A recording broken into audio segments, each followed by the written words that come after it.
This is Mara Jane, and you're listening to The Unseen Perspective.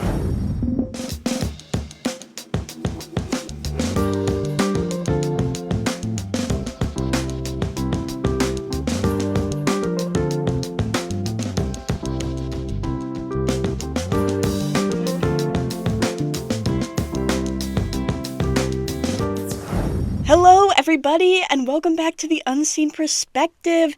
It's been quite a long time. I'm sorry about that, but I've been busy with college and new life experiences and whatnot, but we're going to talk about that today.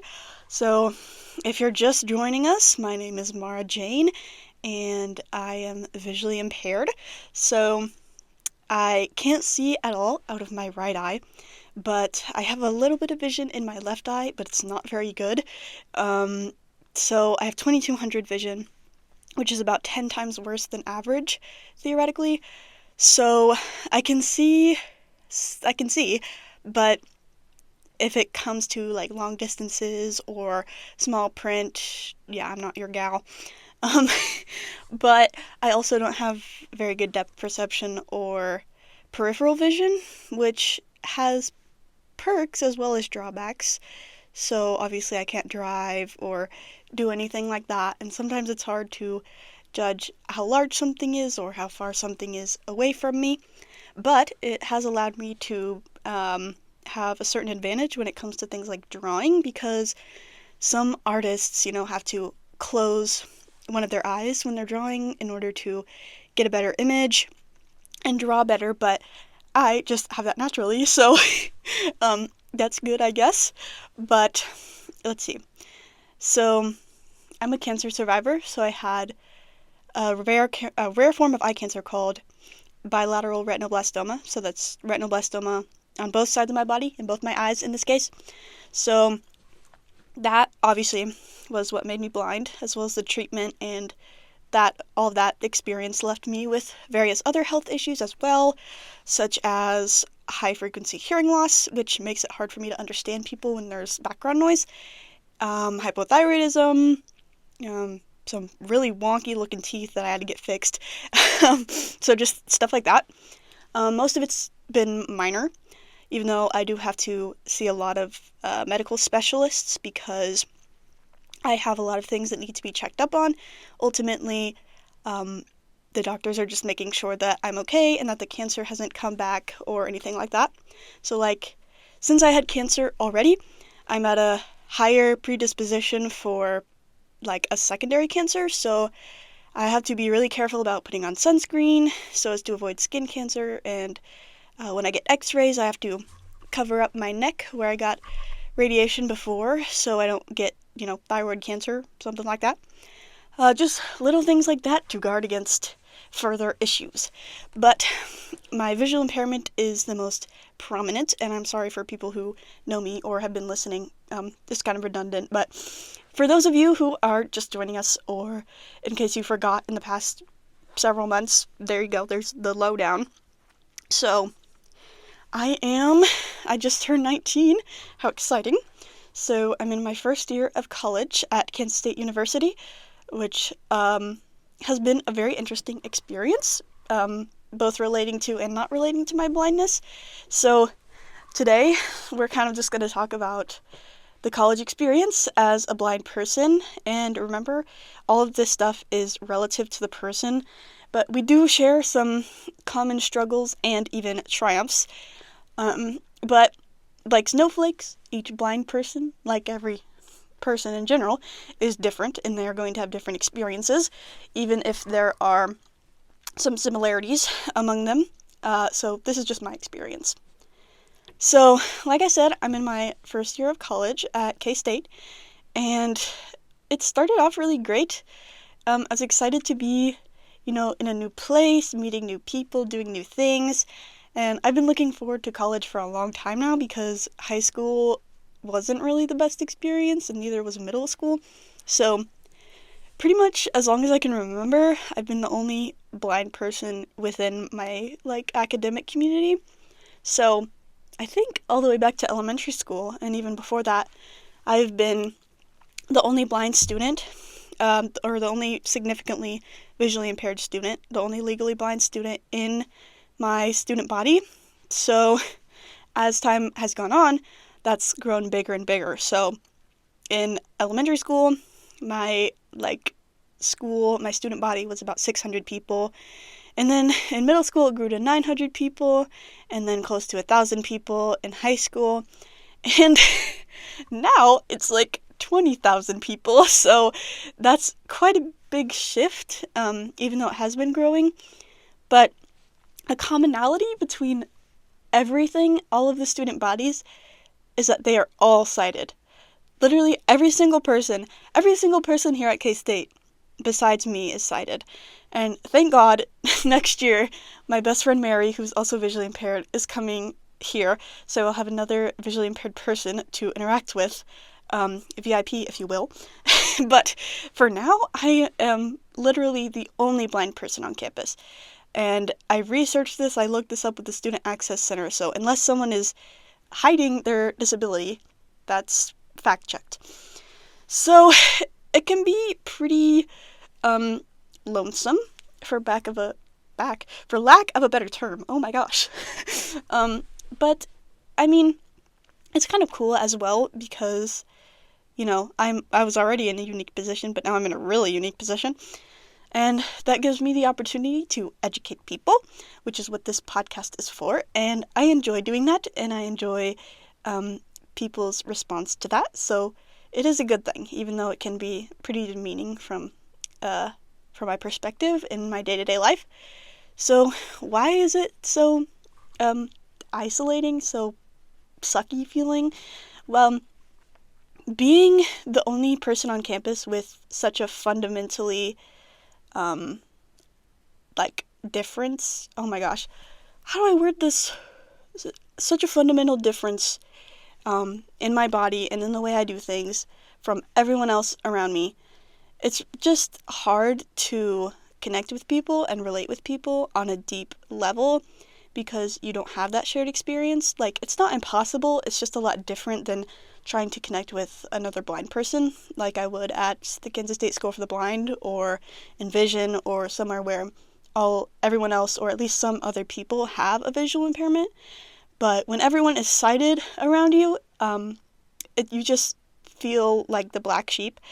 It's very isolating, like I said, and you're going to have problems that literally none of the 20,000 people on campus with you are ever going to experience in their life, or they'll probably never meet anyone who has well, I shouldn't say that. They might not know if they've met someone who has had those same struggles, at least not at this point in their life. But, so yeah, I'm trying to figure out a way to explain this to a sighted person. And I'm not hating on sighted people, but like I said, the difference is so fundamental that it's hard to communicate, fundamental struggles. So, here, I'll use an example. So this morning, I was meeting with a group of people for a project that I'm doing in my class. And we were meeting here in the Innovation Lab in Hale Library. And I told them, second floor, there's some whiteboard tables up there. So I went to the second floor this morning. I looked at the whiteboard tables. There was no one there, so I was scared. But apparently they had taken up a table kind of towards the back of the room. It was not a whiteboard table. It was like this hidden table. It was all weirdly shaped with these stools and whatnot. And so I had no idea what they were. So I was trying to text the group chat and be like, hey guys, this is where I am. Please come find me. But then eventually, as I was in the middle of writing my text, one of my teammates, bless her, she was like, Mara, come over here. And so I followed the sound of her voice, and she was tapping on the leg of one of the tables nearby, so I could kind of follow that sound. So that was great. But it was scary because I didn't know where they were, and that happens a lot. So if you're a sighted person, you can just find people. you just can, I guess. And when you're blind, you don't have that capability unless you have that auditory feedback, which it isn't in people's nature, I've learned, to auditorily beckon people. It's more of a visual thing typically, so that kind of puts us at a disadvantage if other people don't know that. So yeah, just things like that in everyday life can make it really frustrating to work with exclusively sighted people. But again, like I said, she did end up figuring out, like, calling my name, tapping on the table, like, those sort of things, those sort of cues allowed me to find where they were without having to rely on my very bad vision. So that was pretty cool. And it is cool when people realize, like sighted people, oh, I can do this and make this person's life easier. It's very nice, and I love it when people do that. But it's not intuitive for most people, which is, again, why I have this podcast and why I feel the need to educate people.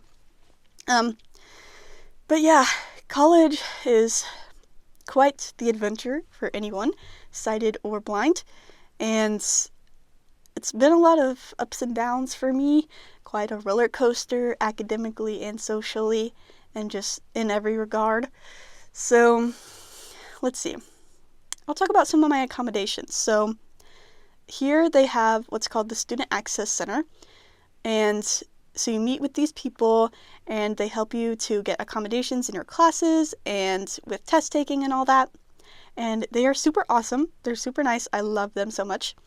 And I was a little concerned about accessibility in college because it looks different than it does in high school and middle school and stuff, because you no longer have the IEP, which is a plan for your education that people with disabilities have. So you kind of just have to advocate for yourself, like say, hey, I need this, and then they can, or they may or may not give it to you.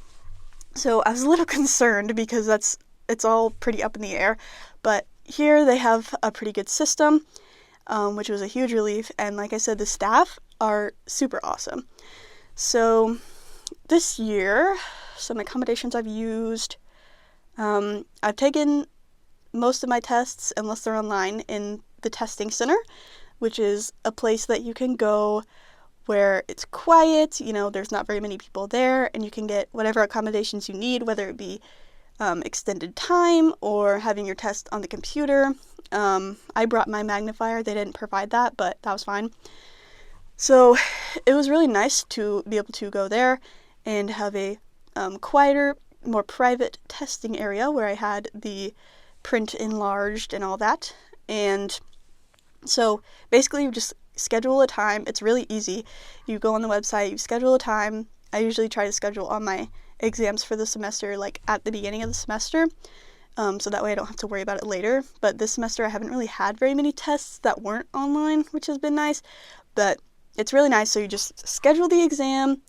You have to schedule it at least three days in advance, and you go to the testing center at the allotted time, which is in Holton Hall, and you check in with the staff, and they give you your test and all the things you need, and you take the test in the room, and then when you're done, they have a button that you can press, and then they come and get it from you, and you leave. So it's very nice. But other than testing, I mean, there's obviously like in-class accommodations. A lot of that I've found, for me at least, has been like, I want to say self-inflicted. That's not the right word. Like I manage it myself. But obviously like with the support of the Student Access Center. So for my classes, I can usually get by with just like my iPad. Like I have this great new case with a keyboard. So if you're watching, you can see my really cool Bluetooth keyboard, but it's very nice. And so I can use that and my Apple Pencil and all that for pretty much everything. Because we live in such a digital era now, which is great until it starts to hurt your eyes. But yeah, I can take notes on like Google Docs and take quizzes and exams and whatnot on Canvas, and if I need to, I can like take pictures of the board in the front of the room and zoom in. Another issue I found that's not really relating to my vision, but more my hearing loss, is having trouble hearing the teacher, but that can usually be remedied by just like sitting in front of the class or like in the front row. Which, sorry, I cannot see the microphone, so I was like right up against it. Yeah, I can't see out of my right eye, but anyway, so yeah, if I have trouble hearing the class, I'll just sit in the front of the classroom, and that's usually fine, because college kids, for the most part, are a lot less talkative than high school kids, but I have noticed that when people start to talk in class, it really annoys me. And I think part of the reason that it annoys me so much is because, like, for other people, yes, it's distracting, and, like, obviously I don't know your individual experiences, but yeah, it's distracting, it's annoying. For me, if there's background noise, I'm gonna have a really hard time, like, understanding the teacher. So I guess that could be why it really annoys me. Like, I value my learning, I value my academics, so please be quiet. But yeah, it hasn't been as much of a problem in college as it has been in high school. But yeah, it does happen. So yeah, for those of you who do that in class, I'm not hating, but please stop. It's annoying. But yeah, so I'm trying to think, like, what other accommodations. I probably should use my Braille note more, and just like Braille in general. But I have gotten back into reading Braille because I wasn't for a while, for whatever reason. I seem to go through phases. It's weird. But I've been reading a lot of audio because I'm in a class right now. I guess that's another accommodation. I'm in a class right now where we read a lot, like novels, which I love reading. But it's like I have to read a certain amount in a certain amount of time, and I'm not really good at that because I'm a slow reader.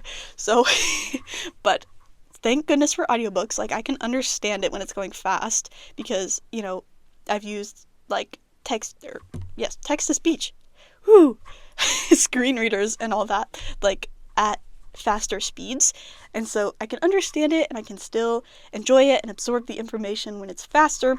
So I can listen to it and I can speed it up to get it done in an ideal amount of time. But because of that, I've been kind of drifting away from print and Braille, which is making me even slower, I fear. So, but I have been getting back into at least leisurely reading Braille. Like every night, when I get into bed, I read, and I always read from my Braille note, which is a good habit. I was also reading from hard copy Braille, but I left my book at home. But I'm going home this weekend, so I can get it and I can read. I'm reading the Chronicles of Narnia right now. It's so fun. I'm also reading like 3 other books, but you know, whatever. I am a huge reader. I love reading. It's so fun. But I do need to read more print because I don't typically like to read print just because it's so tiring and it's so slow for me. And like if it's something like a short article, or well, even that, if it's something like a text message, okay, fine, I'll read it. But if it's like an article, or especially like a long book, I'd rather read it like audibly or with my fingers. Just because my eyes get so tired so fast, so easily, and it's annoying, but it's easy enough to work around. So yay. But unfortunately, it's fortunate and unfortunate that we live in a digital era, because like obviously there's a lot more assistive technology, which is awesome, but there's also screens. I hurt my eyes staring at a screen all day. Whew. But it's better than, not being able to read. So, but I mean, other accommodations, I don't know. For me, accommodations are a thing that I experience the class, and then I decide what I need to do, and I usually take care of it myself. But obviously the Student Access Center has been a huge help in supporting me in my endeavors, but it's different for everyone, like I said. So if you have a visual impairment and you're looking for a college to go to, I would strongly recommend K-State. We have an amazing Student Access Center, and the staff are awesome, and they will help you with whatever you need. I love them. So yeah, that has been my academic experience, at least in college, has been pretty positive. I was in a biochemistry major last semester, and pre-nursing. I don't know what I was thinking with that. Like, I love math and science, and I love helping people. Don't get me wrong, but it was so much. And if that's something you want to do, and you do or don't have a disability, like, chase your dreams. I'm not trying to shut that down, but it was not for me. So I am in communications now, and I'm planning to be an author and maybe work for a newspaper after I graduate. Actually, that is the plan right now, the plan that I have with Voc Rehab. For those of you who don't know what Voc Rehab is, it's vocational rehabilitation. It's basically an organization that helps people with disabilities in college and trade school on the journey onto their careers. Sorry, that was like the worst explanation ever. But yeah, they help you find jobs, and they are also wonderful. And oh my gosh, let me think.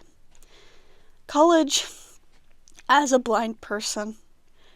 Wow, it's quite the experience. College in general is quite the experience. For those of you youngins who are planning on going to college one day, it's a lot, but let me tell you, I think I like it a lot better than like high school and middle school, because you have so much more freedom and so much more opportunities, and you can do so much more with your life and really explore your interests and your skills and all that.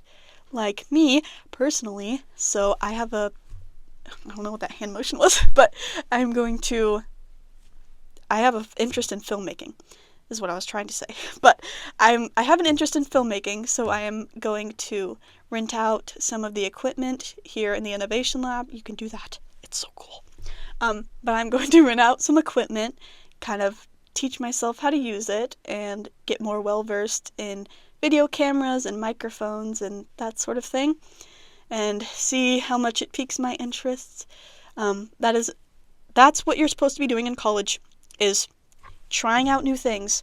Try a bunch of stuff, even if it sounds scary. It is scary, but trust me, you'll be fine.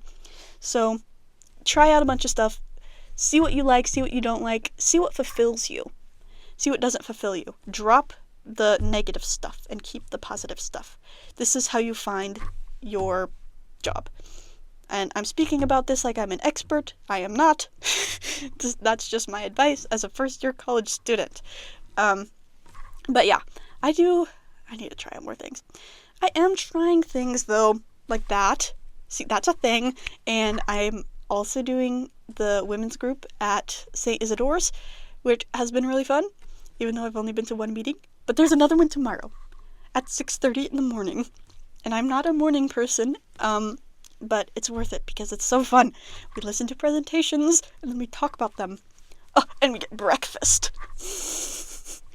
But yeah, so college has like a lot of new experiences that you can take part in, and it's really fun, but it can also be really scary and really depressing and really anxiety inducing. So it's kind of all the things. Sorry, I'm shaking all my cords around. But yeah, just if you're going into college, try new things. If you're in college, try new things. That's just my advice. You don't have to follow it, but I would strongly recommend. But yeah, I mean, academically, I'm okay.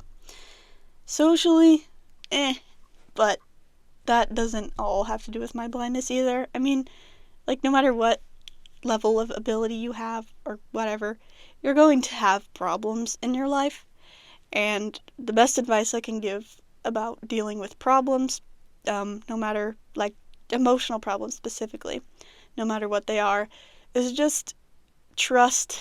It's going to get better, and it's going to go up and down, but you'll be okay, I promise. And just take advantage of, like, all of the opportunities, not just to explore your interests, but also to meet new people. And don't get down on yourself if you don't make new friends. I have been terrible about making new friends, and I have been terrible about making new friends since middle school, but I've managed to pick up some really cool people along the way that I'm really close with. So it'll happen. just be patient. And y'all, I'm not just talking to you. I'm trying to reassure myself too right now. But it'll be okay. We've got this, guys. It's gonna be fine. So, college, yeah. I'm the only blind person here. But that's okay. I mean, I won't be next year. There'll be 2 college kids on this campus who are blind, and that'll be so awesome. And I can't wait to hang out with Mary all the time and have her on my podcast. But until then, it's really not so bad. I mean, it could be worse. I have friends, and I do have people who at least are trying to understand. So, honestly, I feel blessed. I'm very thankful for that. And it's not long now till I get to go home, go back to Kansas City, and work at the Kansas State School for the Blind again for a whole month this year. And I am so, so excited. So, until then, I'm back, and I'm going to be releasing episodes, at least trying to, every week. So, thank you all for tuning in, and I hope to see you next time, and the time after that, and the time after that, and the time after that. But I am not going to force you. I would just love to be able to hang out with y'all a little more. So, if you want to follow me on social media or my podcasts, you can find me on Instagram at The Unseen Perspective 2024. Or if you have any episode ideas for me, please reach out. Either DM me or you can email me at theunseenperspective2024@gmail.com. And you can find us on Spotify and YouTube at The Unseen Perspective or The Unseen Perspective 2024. And we would greatly appreciate if you would follow or subscribe in your podcast app. And thank you again so much for listening. I hope this episode was an enjoyable experience to listen to. And I will see you all next week. Bye!